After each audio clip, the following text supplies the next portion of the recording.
Hey my listeners, कैसे हैं आप लोग। उम्मीद करती हूँ अच्छे होंगे। मैं लेकर आ गई हूँ आपके लिए mister and Mrs psychologist college की प्यारी सी लव स्टोरी का नया एपिसोड। तो चलिए इसे शुरू करते हैं बिना किसी देरी के। और हाँ, अगर आप चैनल पर न्यू होंगे तो प्लीज़ गाइस सब्सक्राइब कर लेना, ताकि मैं आपको ऐसी इंटरेस्टिंग कहानियाँ हमेशा सुनाती रहूँ। तो चलिए शुरू करते हैं बिना किसी देरी के। तो अब तक की कहानी में आप लोगों ने सुन लिया था कि इशिका, जिसका मूड पता नहीं क्यों बहुत ज़्यादा ही खराब हो गया था। पहला तो इस वजह से क्योंकि उसका सारा प्लान खराब हो चुका था। जैसा उसने सोचा था कि वह ध्रुव को डांट सुनाएगी अपने डैड से, मगर डांट तो दूर की बात है, डैड तो ध्रुव की तारीफ ही करने लगते हैं। और दूसरा, जब उसे पता चलता है कि ध्रुव 2 दिन तक उससे नहीं आएंगी पढ़ाने, जिसकी वजह से उसका मूड और ज़्यादा खराब हो जाता है। जैसे ही सानवी का कॉल आता है, वो उसे अपने घर पर बुला लेती है, क्योंकि शिका काफ़ी ज़्यादा बोर हो रही थी और साथ ही उसको कुछ भी अच्छा नहीं लग रहा था, जिसकी वजह से वो सानवी के साथ अपना थोड़ा टाइम स्पेंड करना चाहती थी। सानवी के आते ही इशिका सारी बातें उससे शेयर करती है, जो जो भी उसके साथ आज सुबह से हुआ। वहीं सानवी जो इशिका को आइडिया देते हुए ध्रुव को टेक्स्ट कर देती है, जिसकी वजह से टेक्स्ट तो सानवी ने किया था, मगर डांट इशिका को पड़ जाती है। बेचारी का मूड तो वैसे ही सुबह से इतना खराब था, और बचा कुचा मूड ध्रुव अपनी डांट से उसका खराब कर देते हैं। और ऐसे तैसे करके उसकी ये दिन भी गुजर जाती है। अगली सुबह सानवी, जो रात भर इशिका के साथ ही थी, अगली सुबह बेबू जान उन दोनों को उठाते हुए कहती हैं, अच्छी जोड़ी मिली है दोनों को, एक ही जैसे हैं इसीलिए इतनी पड़ती है, दोनों के दोनों सोते रहते हैं। चलो उठो तुम लोग, चलो। सानवी बेटा। इशिका इशिका जो आज बहुत ही ज़्यादा गहरी नींद में सो रही थी, क्योंकि कल इतना ज़्यादा वो थक गई थी और साथ ही उसे सोने का मौका भी नहीं मिला था। वहीं सानवी की तो आदत ही थी लेट तक आराम से सोने की। सानवी और इशिका को इस तरह देखकर तुरंत ही बेबो जान जो विंडो का कर्टन हटाती हैं, जिससे धूप उन दोनों के चेहरे पर पड़ती है और साथ ही उन दोनों की नींद भी डिस्टर्ब हो जाती है। बेबो जान जो सानवी से कहती हैं, उठो बेटा, तुम्हें तो अपने घर जाकर तैयार होना पड़ेगा ना। सानवी जो कहती है, हाँ ठीक है, और ये बोलकर वह दूसरी तरफ करवट ले लेती है। बेबू जान जो परेशान होकर सानवी से कहती हैं, रुको तुम्हारी मम्मी को बुलाती हूँ, वही तुमको उठाएंगी। जैसे ही सानवी अपनी मम्मी का नाम सुनती है, वो एकदम चौंक कर उठती है और कहती है, नहीं मम्मी को मत बुलाइएगा प्लीज, वो मारने लगेंगे, अभी मैं जा रही हूँ। और ये बोलकर वो अपना बाल ठीक करती है और उठकर जाने लगती है कि तभी वो इशिका को चैन से सोता हुआ देखती है, तो मन में सोचती है, जब मैं उठ गई हूँ तो ये मोटी ऐसे चैन से कैसे सो सकती है। और ये बोलकर वो उसको भी पूरी तरह से हिलाते हुए उठाती है और कहती है, इशिका, ओए मोटी उठ। और ये बोलकर वो इशिका की भी नींद पूरी तरह से डिस्टर्ब कर देती है, मगर इशिका जो खर्राटे लेकर सो रही थी कि तभी सानवी के दिमाग में खुरापाती आइडिया आता है और वो इशिका को धक्के मारकर बेड से नीचे गिरा देती है, जिसकी वजह से इशिका को बहुत जोर से चोट लगती है और वो धड़ाम से गिरने की वजह से काफी जोर से चिल्लाते हुए उठती है, आहा, मेरी बची कुची कमर भी तोड़ दी। सानवी जो उससे कहती है, क्या मतलब बची कुची कमर? तेरी कमर क्या ऑलरेडी आधी खत्म हो चुकी थी? इशिका जो कहती है, अरे यार, कोई उठाओ मुझे, तेरा होना सच में तू कलेश ही करती रहती यार हमेशा। सानवी जो इशिका की एक्टिंग देखते हुए कहती है, बहुत घटिया एक्टिंग कर रही है, चुप हो जा प्लीज। बेबू जान जो कहती हैं, अरे आप ठीक हैं इशिका? अरे ये एक्टिंग नहीं कर रही है सानवी, आपको पता नहीं है इनको कल कितना ज़्यादा दर्द हो रहा था, और साथ ही मार्शल आर्ट सीखने के चक्कर में ये बहुत ही ज़्यादा थक भी गई थी। सानवी जो कहती है, आप भोली होंगी, मैं नहीं हूँ, कोई दर्द वर्द नहीं हो रहा है, नाटक कर रही है बस। इशिका जो कहती है, मैं तेरा बाल नोच लूंगी, और ये बोलकर वो उसका बाल पकड़ के नोचने लगती है। अब सानवी भी पीछे क्यों रहती, वो भी इशिका का बाल पकड़ती और कहती है, मैं तेरा बाल कौन सा छोड़ने वाली हूँ, तू नोचेगी तो मैं भी नोचूंगी। और ये बोलकर वो दोनों एक दूसरे का बाल नोच नोच कर लड़ने लगते हैं कि तभी बेबो जान उन दोनों को रोकते हुए कहती है, अरे ये क्या बिल्लियों की तरह लड़ रहे हैं आप लोग, रुक जाओ प्लीज रुक जाओ, अगर साहब को पता चल गया ना तो हमारी खैर नहीं होगी, अरे रुक जाओ। कि तभी आस्था जी जो पूजा करके इशिका को आरती देने आती हैं, और वो इस तरह से सानवी और इशिका को बच्चों की तरह लड़ता हुआ देखकर थोड़ा मुस्कुराती हैं और अपनी पूजा की थाल रखते हुए कहती हैं, वैसे मुझे उम्मीद नहीं थी कि इतने बड़े होने के बाद भी तुम लोग ऐसे लड़ सकते हो। इशिका जैसे ही आस्था जी की आवाज़ सुनती है, वो एकदम से सानवी को थोड़ा पीछे धक्का दे देती है और उससे अलग हो जाती है। सानवी जो धक्का देने की वजह से बेड पर धड़ाम से गिर जाती है। वो इशिका को कुछ आगे बोलने ही जाती कि तब तक वो आस्था जी को देख लेती है, और जिसकी वजह से उसे पता था कि भले ही इशिका आस्था जी को जरा भी भाव दे ना दे, आस्था जी इशिका को बहुत मानती हैं। और अगर मैंने आस्था आंटी के सामने इशिका का बाल नोचने की कोशिश की या उसे कुछ भी बोला तो आस्था जी मुझे नहीं छोड़ेंगी, जिसकी वजह से वो वहां से जाना ही ठीक समझती है। वो जैसे ही बगल से निकलने वाली थी कि आस्था जी उसका हाथ पकड़ती हैं और उसे शीशे के सामने लाते हुए कहती हैं, ऐसे जोकर बनकर जाओगे ना तो पूरे मोहल्ले के बच्चे तुम लोग को बहुत चढ़ाएंगे, बाल ठीक करो अपना। सानवी जो शीशे के सामने आकर अपने बाल को ठीक करती है और जैसे तैसे करके वहां से निकल जाती है। वहीं इशिका भी अपना बाल ठीक करते हुए बाथरूम में घुसने वाली थी कि तब तक आस्था जी उसके सामने आते हुए कहती हैं, आरती तो ले लीजिए। आस्था जी की बात सुनकर इशिका कहती है, आप इसे मंदिर में रख दीजिएगा, मैं मंदिर से जाकर डायरेक्ट ले लूंगी, अभी नहा कर आती हूँ मैं। और ये बोलकर वो बाथरूम में चली जाती है। आस्था जी को इशिका में बहुत ज़्यादा बदलाव नजर आ रहा था। जहाँ पहले वो आस्था जी से सीधे मुंह बात नहीं करती थी, आज तो इशिका की टोन भी बहुत अच्छी थी और साथ ही उसने एक भी बार सुबह से आस्था जी को टॉन्ट भी नहीं किया। आस्था जी जो पूजा की थाल लेकर घर के मंदिर की साइड चली जाती हैं। इशिका जो अपनी आंखें बंद करके आराम से शावर ले रही थी कि तभी उसे ध्रुव की याद आती है और वो मुस्कुराने लगती है कि तभी उसे कुछ याद आता है और अचानक ही उसके चेहरे से मुस्कान गायब हो जाती है। जब उसे याद आता है कि आज तो ध्रुव क्लास लेने आएंगे ही नहीं तो उसका पूरा मूड खराब हो जाता है और उसे बिल्कुल अच्छा नहीं लगता है। वो अपने मन में ही सोचती है, आज कॉलेज क्यों जाऊं फिर, आज तो कोई इंटरेस्टिंग चीज़ होने वाली नहीं है मेरे साथ, उफ, आज रहने देती हूँ ना जाने के लिए। कि तभी उसे याद आता है कि उसे तो मार्शल आर्ट क्लास भी जाना है। इशिका जो कहती है, आज डायरेक्टली मार्शल आर्ट क्लास ही चली जाऊंगी, कॉलेज जाने का कोई मतलब नहीं है। और ये बोलकर वो अपना प्लान बना लेती है दिमाग में कि वो डायरेक्टली 3 बजे मार्शल आर्ट के लिए निकल जाएगी।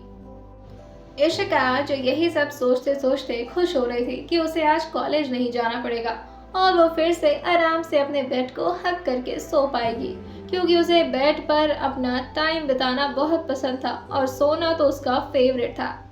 इशिका जो यही सब सोचते सोचते खुश हो रही थी और वो अपने बदन पर टॉवल रैप करके कल की तरह ही बाहर आने लगती है। वो जैसे ही बाथरूम से एक स्टेप बाहर अपना कदम रखती है कि वो 2 कदम पीछे जाते हुए कल के बारे में सोचने लगती है, जिस तरह से वो बिल्कुल अनजान होकर अपने बालों को सुखाते हुए बाहर आ रही थी और ध्रुव जो वहीं पर बैठे हुए इशिका को प्रॉपरली देख लेते हैं।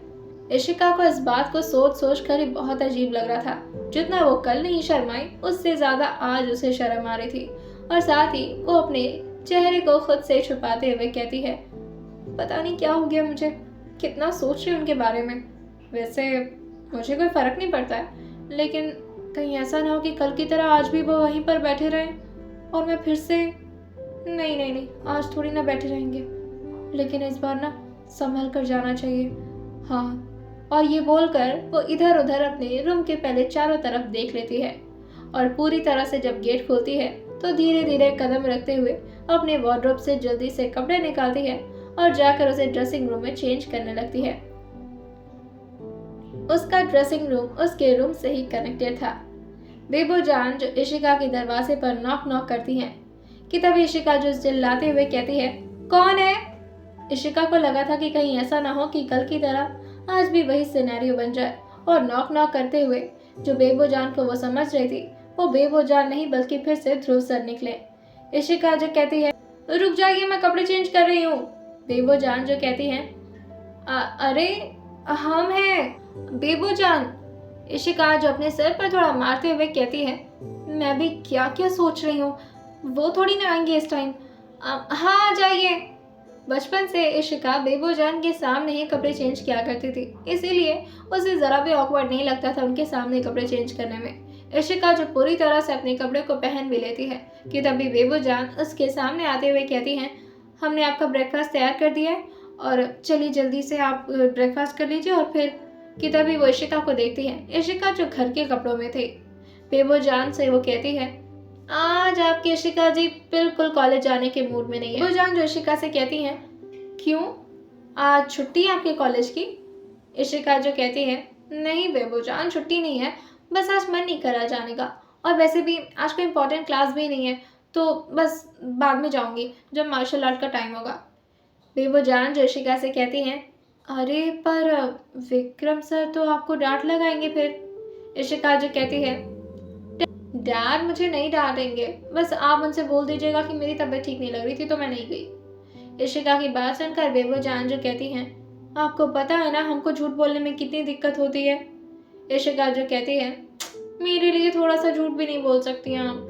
ठीक है, मतलब आप चाहती हैं कि हम कितना पेन हो रहा है, इतने सारे दर्द के साथ अगर हम कॉलेज जाएं, और आप यही चाहती तो ठीक है हम चले जाते हैं। इशिका जो उन्हें इमोशनली ब्लैकमेल कर रही थी कि तभी बेबोजान इशिका से कहती हैं, नहीं नहीं आपकी तबीयत कल ठीक भी नहीं थी, रहने दीजिए मत जाइए, अब हम बात कर लेंगे सर से। इशिका जो कहती है, बस यही बात आपकी सबसे अच्छी लगती है मुझे बेबोजान, आप मेरी फीलिंग समझ जाती हैं बिल्कुल एक माँ की तरह। बेबोजान जो इशिका को हक करते हुए कहती हैं, हाँ तो आपकी माँ ही तो हैं हम, आप ही तो कहती हैं आप बिल्कुल हमारी माँ जैसी हैं। इशिका जो कहती है, और नहीं तो क्या। और ये बोलकर वो भी बेबोजान से गले लगती है और कहती है, अब मैं थोड़ी देर सोना चाहती हूँ, ब्रेकफास्ट बाद में कर लूँगी। और ये बोलकर वो अपने बेड पर गिर जाती है। बेबोजान भी उसको थोड़ी प्राइवेसी देकर वहाँ से चली जाती है कि तभी इशिका के फ़ोन पर किसी का कॉल आता है। इशिका जो फ़ोन उठाते हुए कहती है, कौन है? और वो बिना देखे ही अपने कान पर फ़ोन लगा लेती है। सानवी जो उधर से चिल्लाते हुए कहती है, लेट हो रहा है कॉलेज के लिए, चलना नहीं है? इशिका जो हंसते हुए कहती है, मैं नहीं जा रही कॉलेज, तू अकेले जा।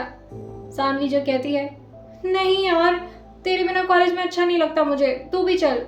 इशिका जो कहती है, आज इशिका मैडम कॉलेज जाने के मूड में बिल्कुल नहीं है, तो तुम अकेले जाओ। इशिका की बात सुनकर सानवी कहती है, तू प्रोफेसर की वजह से नहीं जा रही है ना? क्योंकि आज सर आने वाले नहीं है तो तेरा कोई इंटरेस्ट बनेगा नहीं कॉलेज में। इशिका जो कहती है, ऐसा कुछ नहीं है, मैं पहले भी कॉलेज कभी कभी नहीं जाया करती थी और कभी कभी जाया करती थी, तुझे तो पता ही मैं एब्सेंट तो वैसे भी करती रहती हूँ। इशिका की बात सुनकर सानवी कहती है, तो जब तक प्रोफेसर थे तब तक तो एक भी दिन एब्सेंट नहीं हुई तू। इशिका जो कहती है, अब तुझे जो समझना समझ ले, बस मुझे कॉलेज नहीं जाना और मुझे सोना है, अब तू भी जाकर सो जा। सानवी जो कहती है, यार मेरी मॉम घर पर आई हुई है, तुझे तो पता है ना अगर मैं कॉलेज नहीं गई तो मुझे मार पड़ेगी। इशिका जो उसकी हालत पर हंसते हुए कहती है, तेरा भी अलग ही दुखड़ा है बहन। सानवी जो कहती है, अरे यार प्लीज डरा तो नहीं। इशिका जो कहती है, मैं तो कह रही हूँ अकेले चली जा, और वैसे भी वो आएगा ना वो चिपकू, क्या नाम है उसका, रुआन, और तने भी रहेगा तो तू जा सकती है। सानवी जो इशिका के घर आना चाहती थी क्योंकि उसकी मॉम उसे बिना कॉलेज जाए तो छोड़ने वाली नहीं थी। उसकी मॉम काफ़ी ज़्यादा स्ट्रिक्ट थी, मगर इशिका को इस वक्त किसी के भी डिस्टर्बेंस सहने का ज़रा भी मूड नहीं था, जिसकी वजह से वो बीच में ही सानवी का फ़ोन काट कर रख देती है और फिर अपनी गहरी नींद में चली जाती है कि तभी उसका फ़ोन जो दोबारा उसकी नींद को डिस्टर्ब करके बजने लगता है। इशिका जो फ़ोन अपने कान पर लगाते हुए कहती है, यार सो जाने दे ना, क्या प्रॉब्लम है, प्लीज़ सो जाने दे, तुझे जाना है कॉलेज तो तू जा, मैं नहीं जा रही, बस प्लीज़ जान सो जाने दे मुझे। इशिका ने इतना बोला ही था कि उधर से बहुत ही काम वॉइस आती है, तुम कॉलेज नहीं गए? इशिका जैसे ही इस आवाज़ को सुनती है उसके पूरे शरीर में रोंगटे खड़े हो जाते हैं और वो चौंक कर उठकर बैठती है और जल्दी से अपनी स्क्रीन को देखती है तो उस पर ध्रुव का नंबर फ्लैश हो रहा था। इशिका जो अपने सर पर जोर से मारती है और फिर से अपना फोन डरते डरते अपने कान पर लगा लेती है। वहीं ध्रुव की आवाज़ सुनकर उसका हार्ट बीट जो बहुत जोरों से बढ़ गया था। इशिका जो अपने दिल पर हाथ रखते हुए खुद को संभालते हुए थोड़ा घबराते हुए बोलती है, हाँ नहीं वो मेरी तबीयत ठीक नहीं थी। और इशिका ये बोलकर जोर जोर से सांसें लेने लगती है कि तभी ध्रुव उसकी एक बात को पॉइंट आउट करते हुए कहते हैं, तुम जान किसे बोल रही थी? इशिका जैसे ये सुनती है बस उसका तो दिल चाह रहा था कि वो यहीं पर बेहोश हो जाए उसकी अब हिम्मत नहीं रह जाती है कि वो ध्रुव से आगे कुछ कह पाए। उसे भी अपनी गलती का एहसास होता है और जो दिल उसका थोड़ा बहुत रुकने का नाम लिया ही था कि तब तक ध्रुव की ये बात सुनकर वो और ज्यादा रफ्तार पकड़ लेता है। इशिका जो अपने दिल को संभालते हुए अपने दिल पर हाथ रखती है और फिर अपने स्क्रीन को थोड़ा घूरते हुए देखती है और फिर से फोन को कान पे लगाते हुए कहती है, हाँ वो मैंने वो गलती से बोल दिया। शायद वो मुझे पता नहीं था कि आप हैं उधर। सॉरी। ध्रुव जैसे कहते हैं, अच्छा आयुष्या। इशिका जो कहती है, हाँ वरना आपको जान थोड़ी ना बोलूँगी। ध्रुव जो थोड़ा स्माइल करते हुए कहते हैं, ऐसे हालत तो तुम्हारी टाइट लग रही है, क्या हुआ, सब ठीक तो है? ऐसे इतना घबरा क्यों रही हो? कोई बात नहीं, अगर बोल भी दिया तो इट्स फाइन। इशिका जो कहती है, हाँ आपके लिए तो हर चीज़ फाइन ही होता है, मुझसे पूछिए, मेरी तो हर बात पर हार्ट बीट बढ़ जाती है। इशिका ये बहुत धीरे धीरे बोल रही थी मगर वो भूल गई थी कि वो फ़ोन पर बात कर रही है और उसकी धीरे धीरे वॉइस भी ध्रुव को अच्छे से क्लियर सुनाई दे रही थी। ध्रुव जो उससे कहते हैं, वैसे मैंने तो ऐसा कोई काम किया नहीं जिससे तुम्हारा हार्ट बीट बढ़ जाए, तुमने कोई ऐसा काम किया? इशिका जो कहती है, मतलब? ध्रुव जो उधर से कहते हैं, मतलब आज कॉलेज क्यों नहीं जा रही हो? इशिका जो कहती है, आपको कैसे पता मैं कॉलेज नहीं जा रही हूँ? ध्रुव जो उससे कहते हैं, कॉलेज का टाइम हो गया और तुम सो रही हो तो ऑब्वियस सी बात है तुम कॉलेज नहीं गई होगी ना। इशिका जो कहती है, हाँ ऑब्वियस सी बात है, नहीं गई होंगी तभी तो सो रही हूँ। हाँ मैं भी ना बेवकूफ़ हूँ। इशिका की बात सुनकर ध्रुव कहते हैं, बातों को घुमाओ मत, कॉलेज क्यों नहीं जा रही हो? इशिका जो कहती है, वो मैं बहुत ज़्यादा थक गई थी, तबीयत भी नहीं ठीक थी तो मैंने सोचा।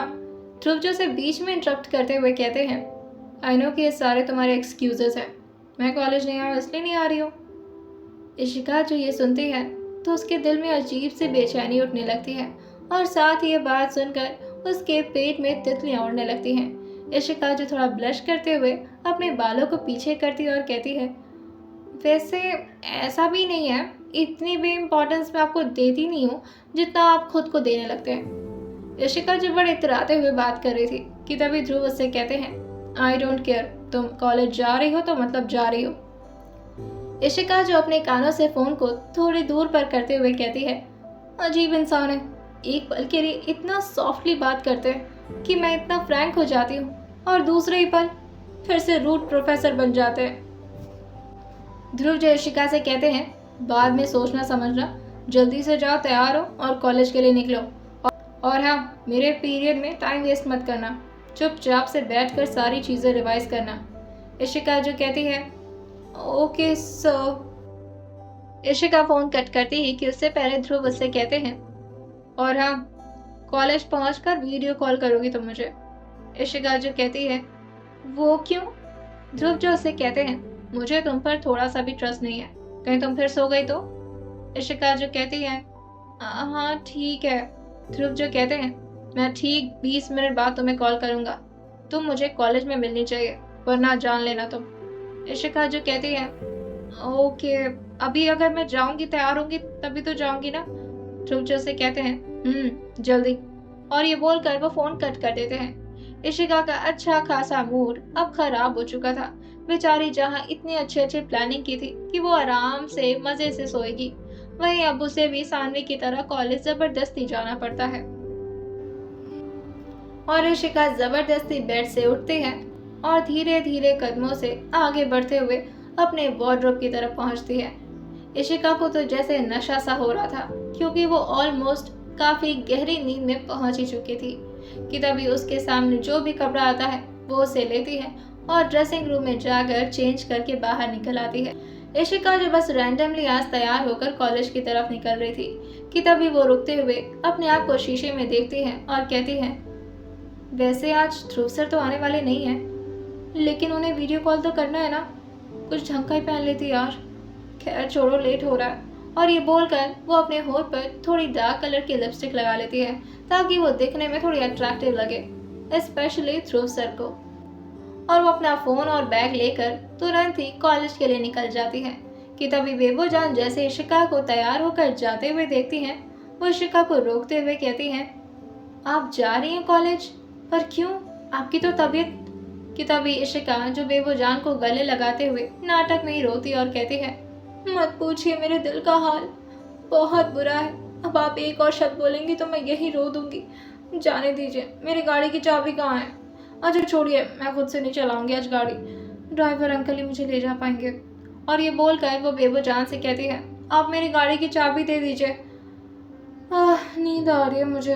बेबोजान जो उसको चाबी देते हुए कहती हैं, आप ये टिफिन भी रख लीजिए, खा लीजिएगा, ब्रेकफास्ट तो आपने किया नहीं।